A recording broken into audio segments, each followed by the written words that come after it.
I'm so sorry, Mia. Apparently my sister's coming back home this weekend. I need your help. What? Starting this weekend?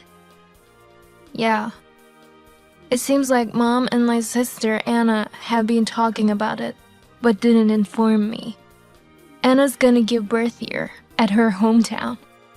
She plans to stay here until a few months after the baby's born. I didn't even know she was pregnant. So you just found out too, Josh? Yeah, I didn't know she was pregnant either. When I asked Mom about it, she said, "You should thank me for taking care of you and your infertile wife."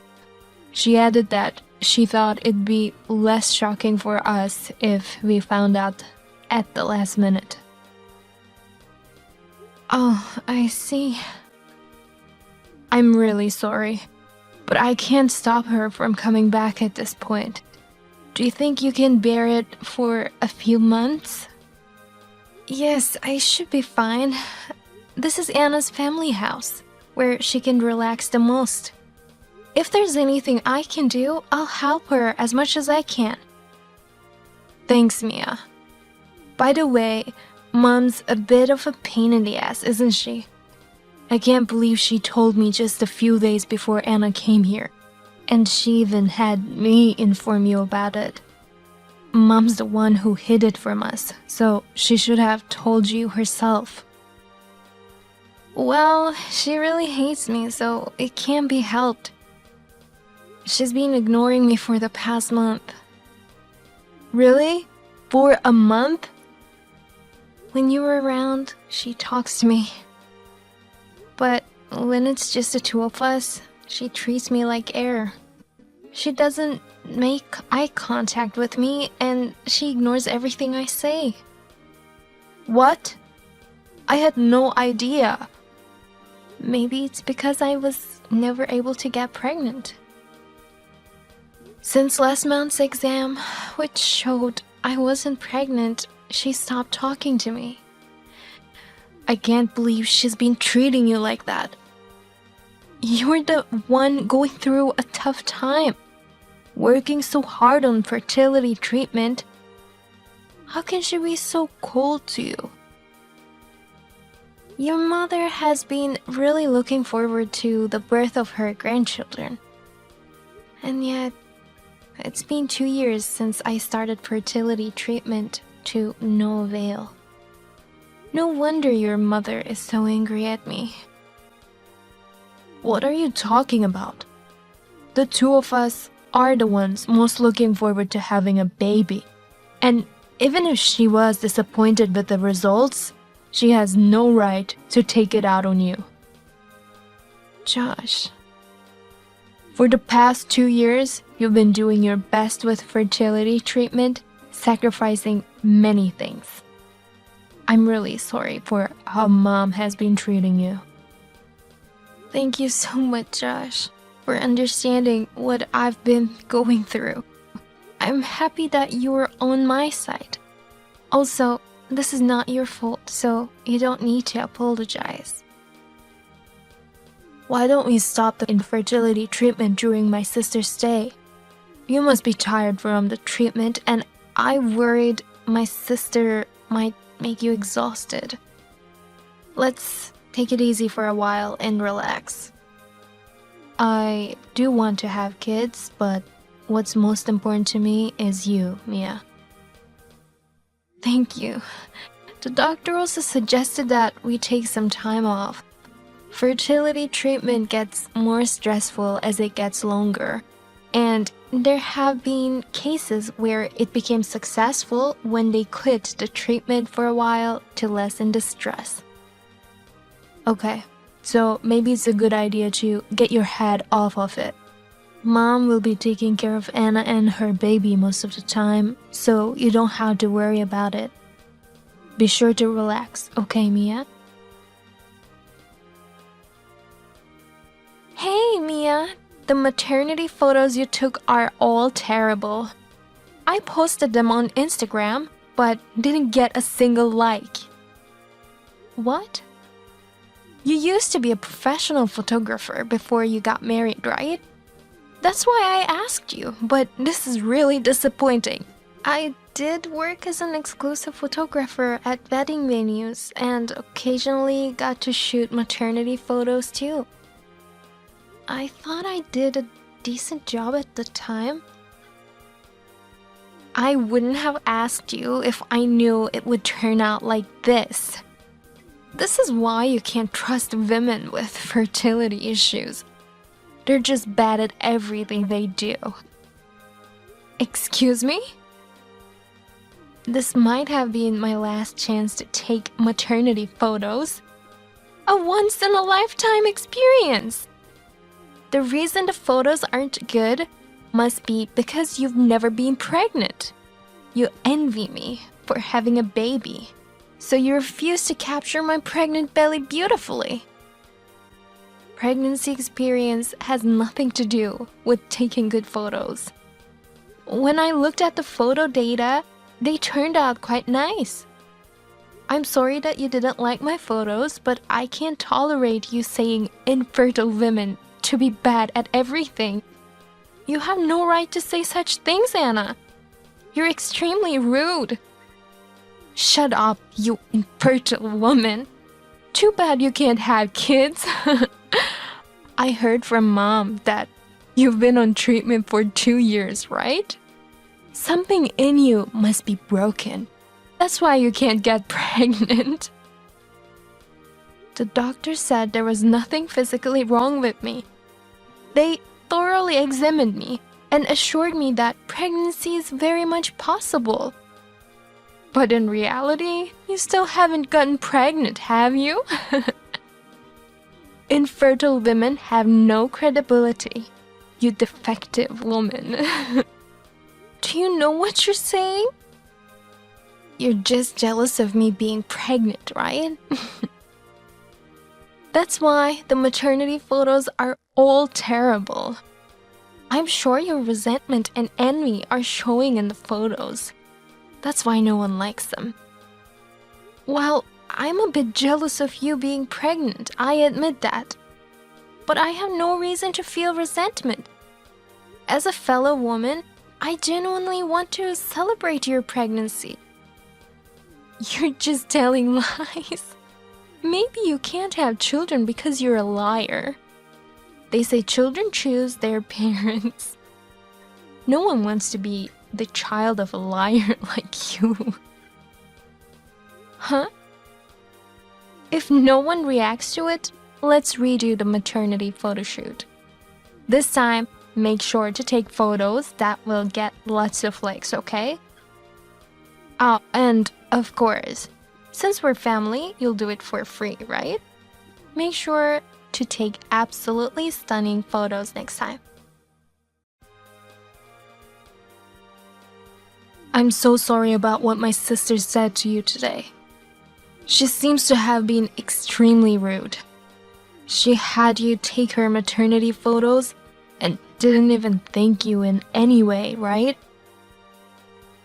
It's not a big deal, really. I enjoy taking photos, and it's been years since I've done any official photo shoots. So I was thinking of doing it for free anyway. But I did want her to be happy with the photos. She got upset because of the poor response on social media of her photos. Well, it's only natural that no one reacted to those photos. She posted a picture with a caption saying, "Maybe they don't look good because they were taken by my infertile sister-in-law." What? She didn't express any gratitude to you for the photos. Instead, she wrote only negative things about you. I doubt anyone would give a like to such a post, no matter how good the photos were. Wow, I didn't expect that. She's posting things like, "It's so boring to be back home with a sister-in-law who is infertile," or "She's jealous because of my pregnancy and I'm struggling every day." I want her to leave the house, and so on. She probably forgot that we follow each other. I can't believe she's writing about you like this. I see. It's worse than I imagined. I asked you to endure it for a few months, but I'm the one who can't handle it. Mia, would you consider moving out of my parents' house with me? Really? Just as you wish. Let's leave this place once and for all. Today, my company sent me an invoice saying they're gonna send me over to the headquarters. You've been promoted to headquarters? Yeah. I've been putting in extra effort at work, inspired by how you've been working so hard on your treatment. Thanks to that, my sales performance this year has been really good, and they want to recognize it. That's amazing, Josh. My former boss from when I was a rookie also works at the headquarters. They struggled a lot with infertility treatment too, but their dream finally came true. And now they have 3 children. If you're interested, they said they could recommend a good maternity clinic over there. Really? They say there are hospitals with better facilities over there than here. Oh, but of course, you don't have to push yourself with treatment right away. Take a good break for a while. When you want to resume, I think a better environment would be preferable. That's true, I completely agree. Well then, let's pack our things and move out right away. I want to leave this house ASAP. Josh, I'm sorry, but I'll stay here for a while. I promise to join you there later. Why? I can't leave Anna, who's due to give birth soon. Lately, your father's knees have been weak and your mother has a back issue. I want to stay here to help her, just in case anything happens. Mia, you don't have to do that. I want to be a mother who can stand proud in front of our future child. I can't leave someone in need just because I was treated unkindly. I want to be a role model for my future child. Mia. Don't worry about me, Josh. Go ahead and accept a promotion to headquarters and work hard to make money. We'll need money if we choose to resume infertility treatment. Got it. But don't push yourself too hard, okay? Why are you kicking me out of the house? Let me inside. You're annoying and you're in my way, so get out. Finally, my brother has given up on you, the infertile wife. There's no place for you here anymore. Uh-huh. As expected, even my brother got tired of you. That's why he left this house. And yet, here you are, presently staying at our family house. You can't give our parents the grandchild they're hoping for, and your husband has abandoned you, so you're no longer needed in this house. So you're kicking me out like this? Josh isn't here, so how are you going to handle things without me? Don't you think it'll be worrisome to deliver the baby with just your parents? Are you trying to stay here for my sake? If that's the case, then disappear for my sake ASAP. A germ-infested woman like you would only bring unfortunate things to this house. Hurry up and pack up for things for the sake of me and my baby. Germ-infested? What do you mean by that? I finally figured it out. If you can't get pregnant despite infertility treatment, you must have a germ that prevents you from having children. It's probably a small germ that doctors haven't noticed. That's crazy. Mom also believes so. I don't want your dirty germs to spread, so leave right now. I don't want you to take care of me and my baby in any way. Are you sure about this? Yes! So get out ASAP. Then I'll leave as you wish. I'll accompany Josh, since he got a promotion to the headquarters. We won't come back here ever again. You'll have to manage everything on your own, including living expenses and the car, because we can't support you. Promotion to the headquarters? My brother got a promotion? That's right. That's why he asked me to move out of this house with him. But I was worried about you, Anna, and your baby. That's why I decided to stay to support you. But if you're gonna treat me as a germ, I can't do this anymore. So, my brother didn't leave you because he's tired of you? That would never happen. Josh cares about me more than anyone else. Really? Well, then good luck with your childbirth and also raising the baby with your parents. Your clinic is a 30-minute drive, and since it's a popular clinic, appointment calls could take an hour to be completed. I used to take you by car and accompany you to your checkups, but from now on, you have to ask your mother for help. Well, it won't be a problem for my parents at all. There won't be any trouble with you gone. If anything, we'll all be relieved with the germ being gone. Just so you know, your parents have already surrendered their driver's licenses. They can't drive, so you'll have to take taxis or Ubers from now on. They don't have their driver's licenses anymore? There have been many accidents with the elderly drivers recently, so Josh had their driver's license surrendered. Besides, it seems like neither of them ever liked driving, so having a free daughter-in-law taxi was sufficient. So, from now on, it's a 1-hour round trip by taxi or Uber? I doubt your parents would cover the taxi fare. They're so stingy that they won't even provide a single penny for living expenses. What? At first, your parents covered all our living expenses. They said, "You're working hard on your treatment, so you can rely on us for this." But gradually, they started blaming us, saying, "You can't even have a child, and yet you're getting free food and free shelter?" That's when we began to pay them living expenses. And now, we're covering all of it. That's unbelievable. With your parents having back and leg problems, it's probably impossible for them to provide extended support. Anna, you might have to do everything on your own. But you don't want any support from me, so I'll quickly pack my things and leave. Please come back now.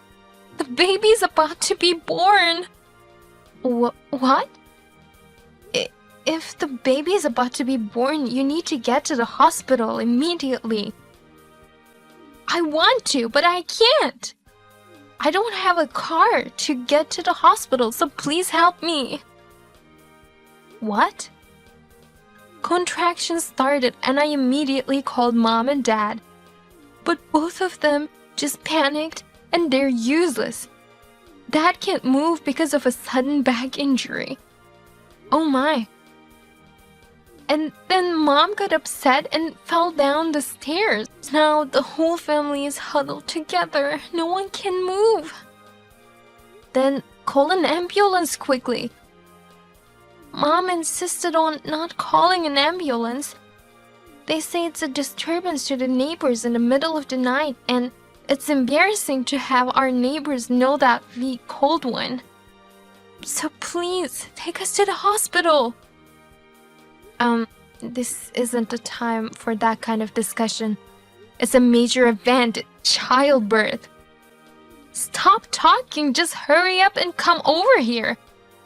You might not understand, but in the countryside, our reputation matters. Oh, I see, but I'm sorry. Neither Josh nor I can do anything to help you. If you don't want to call an ambulance, figure out how to get to the hospital on your own. What? I told you when I left. We won't help you with anything from now on. But this is a major event. I'm close to childbirth. It's your cute nephew who's about to be born. And you're not going to help? We don't care about the child of my awful sister. You treat her terribly and tell her that you don't want her help, but then you suddenly ask her for help like this. Is this Josh? Calling in the middle of the night without an apology? How can you expect our help after you treated her awfully? Tomorrow, we're going to the clinic for the first time as a couple. I'm always nervous about these things. Please, let me sleep. Your sister is going into labor. Both mom and dad collapsed and can't move. When the baby is born, we'll be raising the newborn with just 3 of us in terrible shape. As my brother, don't you want to help us? There's no way I'd want to help you. I don't even consider you guys as family anymore. Why? I'm cutting ties with you guys. People who hurt my beloved wife aren't family. That's why I want you to figure everything out on your own. Wait a minute, Josh. You can't be serious about cutting ties with us. We're still family, so why are you saying such things? If you were my family, you wouldn't call my wife defective or a germ. No, it's not like that. If you can't call an ambulance, we'll call one for you. That's the best I can do for you guys. Well then, you tell our parents that I've cut ties with them. We're never coming back to that house. I'll go to their funeral, but don't contact me with any other things. Oh, no. Well, good luck with the baby. We'll do our best to meet our beautiful child as well. In the end, it turned into quite a commotion with 3 ambulances and everyone was transported in an emergency. It became big news in the rural neighborhood with the spreading news of mistreatment towards the infertile wife and having ties cut by their son and his spouse. When everyone returned from the hospital, no one would meet their gaze. Anna was about to collapse from the unfamiliar task of caring for a newborn and helping both parents, so she panicked and summoned her husband. However, upon hearing the entire story, her husband was thoroughly taken aback by everyone and said, "I'll take the child back to my parents' home. Contact me once you've recovered. We can discuss the future then." And he left with the child. By the way, we have slowly resumed our infertility treatments at our own pace. Someday, we hope that an adorable child will come to us. My husband and I will continue to work together as a happy couple.